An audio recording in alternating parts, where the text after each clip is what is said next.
दोस्तों नमस्कार, मैं उमेश गौतम समग्र प्रदेश समाचार से। अन्य बातों के साथ साथ आज इस बात पे जोर करते हैं कि आखिर भारत में शिक्षा का स्तर इतना क्यों गिर गया। उसके लिए कौन दोषी है? मंत्रालय, शिक्षा विभाग, सीएम, पीएम या टीचर या अभिभावक?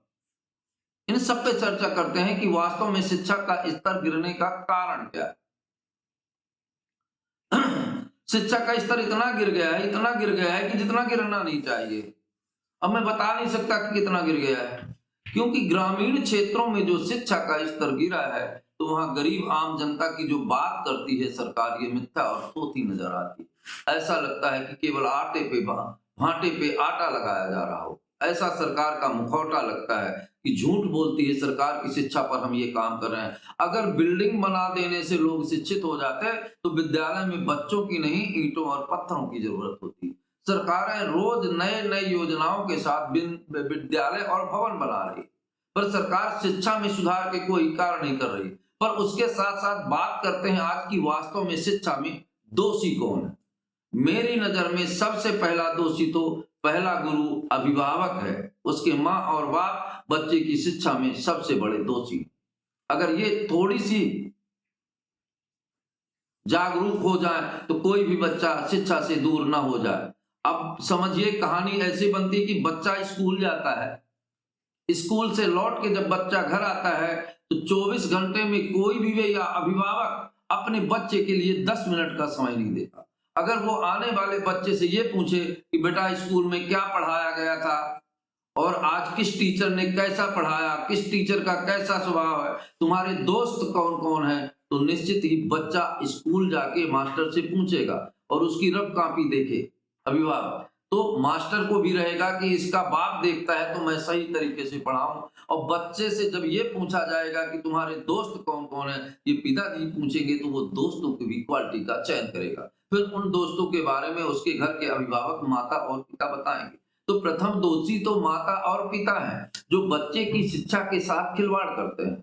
बच्चा तो स्कूल जाके 8 घंटा टीचर के पास रहता है, उसके बाद संपूर्ण समय माँ बाप के साथ गुजारता है। पर माँ बाप के पास 20 मिनट का टाइम नहीं रहता है कि बच्चे से पूछ लें कि बेटे स्कूल में क्या पढ़ाई हुई है। ये हर अभिभावक की बात करता हूँ, प्राइवेट स्कूल वाले और सरकारी स्कूल वालों की। पर सरकारी स्कूल के माँ बाप एक बात जरूर पूछते हैं कि बेटा आज खाने में क्या बना था, वजीफा कब आ रहा है, बस इतना। और इसके अलावा कभी नहीं पूछते कि तुम्हें पढ़ाया क्या जा रहा है, टीचर आते हैं कि नहीं आते, टीचर आते हैं तो क्या पढ़ाया जाता है, तुम्हारे कौन से दोस्त है। तो बच्चों के अंदर पढ़ाई और उत्साह की मानसिकता ही खत्म हो रही है।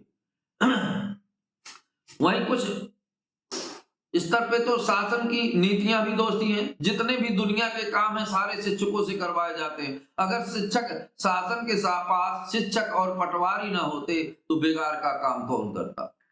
अगर विद्यालय में 2 शिक्षक हैं तो एक शिक्षक शासन की बेगारी में लगा रहता है। इतने काम उसे दिए जाते हैं कि वो शिक्षा कर ही नहीं पाता, मानसिक वेदना से तड़पता रहता है, जबकि अन्य लोगों को काम वो नहीं देती। वहीं तीसरे नंबर पर विद्यालय के टीचर भी दोषी हैं। टीचर इसलिए दोषी हैं कि टीचरों के अंदर से कर्तव्य परायणता का भाव खत्म हो गया। कोई टीचर ये नहीं सोचता कि मैं शिक्षक हूं, मुझे तनख्वाह इसलिए मिलती है कि मैं बच्चों को पढ़ाऊं, ये मेरा कर्तव्य भी है और धर्म भी है। वो केवल ड्यूटी पूरी कर मासिक में तनख्वाह के लिए ही शिक्षा विद्यालय जाता है। विद्यालय या गुरु जी से संबंधित कर्तव्यों का पालन बिल्कुल नहीं करता, इसलिए बच्चे की शिक्षा भी अशिक्षित होती जा रही। रही बात प्रशासन की, तो प्रशासन विद्यालय बना दिए है पर टीचर नहीं दिए। तो अगर विद्यालय पढ़ाते बगैर टीचर के तो निश्चित ही टीचर को पढ़ाने की टीचर की जरूरत ही नहीं पड़ती। शासन की ऐसी मंशा है कि विद्यालयों में खाने की व्यवस्था और बिल्डिंग की व्यवस्था कर दी जाए तो शिक्षा अपने आप बढ़ जाएगी। इसकी वजह से ग्रामीण क्षेत्रों में शिक्षा का स्तर बिल्कुल खत्म हो गया है। इस बात को गहराई से मंथन और विचार करने का बात है। ये वीडियो मैंने इसलिए नहीं डाला कि इसमें मुझे किसी से बुराई है। ये वीडियो मैंने इसलिए भी डाला कि मैं भी अभिभावक हूं, मेरे भी बच्चे हैं, मेरे भी बच्चे पढ़ते थे और पढ़ते हैं। तो सारे लोगों को इस बात का ध्यान देना चाहिए। हर अभिभावक से मेरी निवेदन है मेरा कि अपने बच्चों से 20 मिनट का टाइम निकालकर सारे कामों से तौबा कर ये जरूर पूछे कि आज स्कूल में आपको क्या पढ़ाया गया और किस टीचर ने किस तरह से पढ़ाती है, कौन टीचर अच्छे से पढ़ाता है, कौन टीचर गुस्से से पढ़ाता है, और तुम्हारे दोस्त कौन कौन से, आज तुमने कौन सा खेल खेला, कल जाके दोस्तों से क्या बात करोगे। केवल इतना समय हर अभिभावक को अपने बच्चे के साथ अगर शेयर करेंगे तो निश्चित ही स्कूल में उनका बच्चा टॉप करेगा, ये मेरा वादा है। और इतना करने के बाद जिस बच्चे का टॉप ना आए और अभिभावक ने और टीचर ने इतना मेहनत किया है, वो मुझसे जुर्माना वसूल सकता है कि मैं भी बच्चे को कुछ समझा सकूं। दोस्तों नमस्कार, मैं उमेश गौतम, समग्र प्रदेश समाचार।